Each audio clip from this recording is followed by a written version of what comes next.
K P Suresh വലിയ പ്രതിഷേധമാണ് ഉയരുന്നത്. ഇക്കഴിഞ്ഞ നിയമസഭാ സമ്മേളനത്തിന്റെ ഭാഗമായി ബജറ്റ് അവതരണത്തിലാണ് ധനമന്ത്രി കെ എം ബാലഗോപാൽ ഇത്തരത്തിൽ വിഭവ സമാഹരണത്തിന്റെ ഭാഗമായി ഈ കോർട്ട് ഫീസ് ഉയർത്തുന്നതുമായി ബന്ധപ്പെട്ട നടപടികളിലേക്ക് കടന്നത്.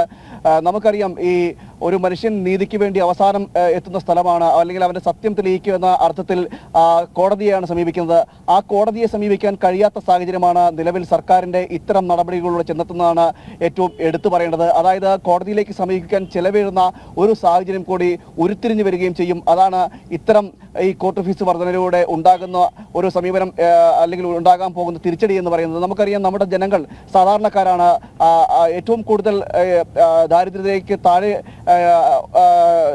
താഴെയുള്ള ജനവിഭാഗമാണ്. അത്തരം ജനവിഭാഗങ്ങൾക്ക് കോടതിയെ സമീപിക്കുവാൻ കഴിയാത്ത ഒരു സാഹചര്യത്തിലേക്ക് ഇത്തരം ഉത്തരവ് അല്ലെങ്കിൽ ഇത്തരം സമീപനങ്ങൾ എത്തിച്ചേരുമെന്നതിൽ തർക്കവുമില്ല. ഇതിലാണ് പ്രതിഷേധം ഉയരുന്നത്. ഞാനിപ്പോൾ നിൽക്കുന്നത് കൊല്ലം ജില്ലാ കോടതിയിലാണ്. നമ്മളോടൊപ്പം ഒട്ടേറെ അഭിഭാഷകരുമുണ്ട്. ഈ ഭാരതീയ അഭിഭാഷക പരിഷത്തിന്റെ ദേശീയ ഉപാധ്യക്ഷൻ കൂടിയായ ആർ രാജേന്ദ്രൻ അടക്കമുള്ളവർ നമ്മളോടൊപ്പം ചേരുകയും ചെയ്യുകയാണ്. സാർ, എത്രത്തോളം വലിയ തിരിച്ചടിയാണ് ഇത് സാധാരണക്കാർക്ക് നേരിടുന്നത് ഈ വിഷയത്തിൽ? സംസ്ഥാന സർക്കാരിൻ്റെ ദൂർത്തിനു വേണ്ടി പണം കണ്ടെത്താൻ വേണ്ടിയിട്ടാണ് സർക്കാർ ഇപ്പോൾ ഈ പുതിയ തീരുമാനം എടുത്തിട്ടുള്ളത്.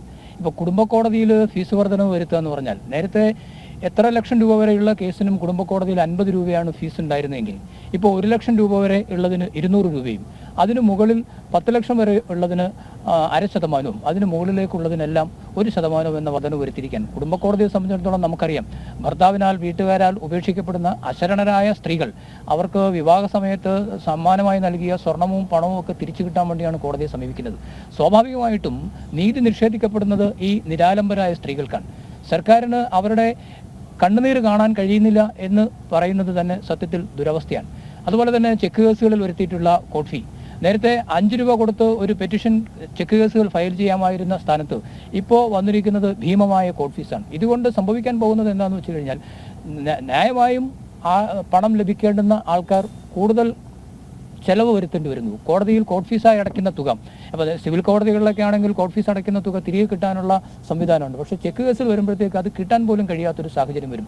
ഇപ്പോൾ ഇന്നലെ മുതൽ വീണ്ടും justice V K Mohanan committee കേരളത്തിലാകമാനം സിറ്റിംഗ് ആരംഭിച്ചിട്ടുണ്ട്. ഇന്നലെ കണ്ണൂരും ഇന്ന് കോഴിക്കോടും ഒക്കെ സിറ്റിംഗ് നടത്തുന്നുണ്ട്. ഈ സിറ്റിംഗിൻ്റെ ഉദ്ദേശം എന്ന് പറയുന്നത് കോർട്ട് ഫീസിൽ വർധനവ് വരുത്തുക എന്നുള്ളത് തന്നെയാണ്. സർക്കാരിനെ സംബന്ധിച്ചിടത്തോളം കോർട്ട് ഫീസ് ഇപ്പോൾ ഇന്ത്യയിൽ പരിശോധിച്ച് കഴിഞ്ഞാൽ ഇന്ത്യയിൽ ഏറ്റവും കൂടുതൽ കോർട്ട് ഫീസ് ഈടാക്കുന്ന ഒരു സംസ്ഥാനം കേരളമാണ്. ഇവിടെ ഒരു സിവിൽ കേസ് ഫയൽ ചെയ്യണമെങ്കിൽ 11% കോർട്ട് ഫീസ് അടയ്ക്കേണ്ടി വരുന്നത്. സ്റ്റാമ്പ് ഡ്യൂട്ടി എന്ന് പറയുന്നത് ഇന്ത്യയിൽ ഏറ്റവും കൂടുതൽ സ്റ്റാമ്പ് ഡ്യൂട്ടി ഈടാക്കുന്ന ഒരു സംസ്ഥാനം കേരളമാണ്. അപ്പോൾ ഇത്തരത്തിലെ എല്ലാ തരത്തിലും ജനങ്ങളെ പിഴിഞ്ഞ് പണമുണ്ടാക്കി ദൂർത്തടിക്കുവാനുള്ള സംസ്ഥാന സർക്കാരിൻ്റെ ഒരു തീരുമാനമാണ് ഇതിൻ്റെ പിറകിലുള്ളത്. തീർച്ചയായിട്ടും വലിയ പ്രതിഷേധം ഉണ്ടാവും.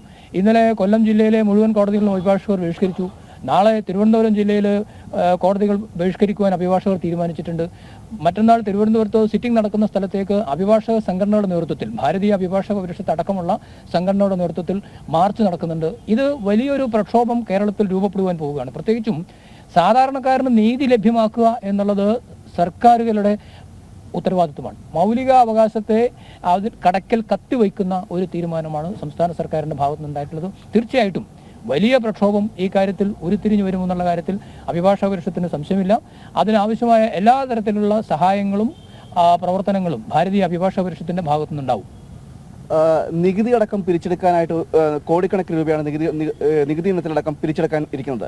മറ്റ് നടപടികളിലൂടെയെല്ലാം ധനസമാഹരണം നടത്താമെന്നിരിക്കുകയാണ്. ഈ വിഭവ സമാഹരണം എന്നുകൊണ്ട് സർക്കാർ ഉദ്ദേശിക്കുന്നത്, ആ വിഭവ സമാഹരണത്തിന്റെ ഭാഗമായി ഇത്തരം നടപടി, കോർട്ട് ഫീസ് വർദ്ധിപ്പിക്കുക എന്നത്, ആ നടപടി എന്ന് പറഞ്ഞാൽ അതിനെ എങ്ങനെയാണ് നമുക്ക് മനസ്സിലാക്കാൻ കഴിയുന്നത്? സാധാരണക്കാർക്ക് എങ്ങനെ മനസ്സിലാക്കി കൊടുക്കാൻ കഴിയും?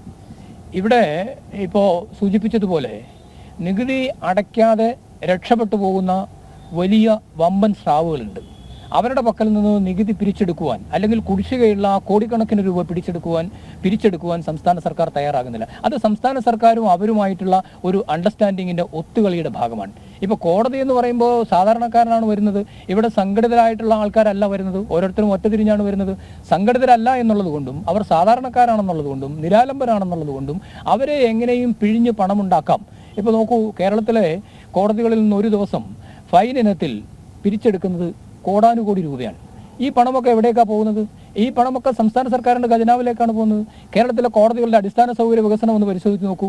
30-40 വർഷം മുമ്പ് തുടങ്ങിയിട്ടുള്ള അടിസ്ഥാന സൗകര്യം അതേ നിലവാരത്തിൽ നിൽക്കുകയാണ്. ഇപ്പോൾ കൊല്ലം ജില്ലയുടെ കേസെടുത്തു കഴിഞ്ഞാൽ കോടതി സമുച്ചയം എന്ന് പറയുന്നത് വർഷങ്ങളായിട്ടുള്ള ആവശ്യമാണ്. ഇതുവരെ അത് നടപ്പിലായിട്ടില്ല. അപ്പോൾ ശരിക്കും പറഞ്ഞു കഴിഞ്ഞാൽ ഇവിടുത്തെ കുത്തക മുതലാളിമാരെ, വമ്പൻ സ്രാവുകളെ, രാഷ്ട്രീയ നേതാക്കന്മാരെ ഒക്കെ അവരെയൊക്കെ സഹായിക്കുകയും എന്നാൽ നിരാലംബരായ സാധാരണക്കാരെ, പ്രത്യേകിച്ചും സ്ത്രീകളടക്കമുള്ള ആൾക്കാരെ പിഴിഞ്ഞ് പണമുണ്ടാക്കാനുള്ള ആ പണം ധൂർത്തിന് ഉപയോഗിക്കുവാൻ വേണ്ടി എങ്ങനെയാണ് സർക്കാർ ധൂർത്ത് നടത്തുന്നതെന്ന് നമുക്കറിയാം. വലിയ പെൻഷൻ പോലും, അതായത് സാധാരണക്കാരൻ്റെ പെൻഷൻ പോലും കൊടുക്കാത്ത കാലത്ത് നവകേരള സദസ്സിൻ്റെ പേരിൽ കോടിക്കണക്കിന് രൂപയാണ് സർക്കാർ ചെലവഴിച്ചത്. അതിന് അതേ തരത്തിലുള്ള മറ്റൊരു മാർഗം കണ്ടെത്തുകയാണ് സർക്കാർ ചെയ്തുകൊണ്ടിരിക്കുന്നത്.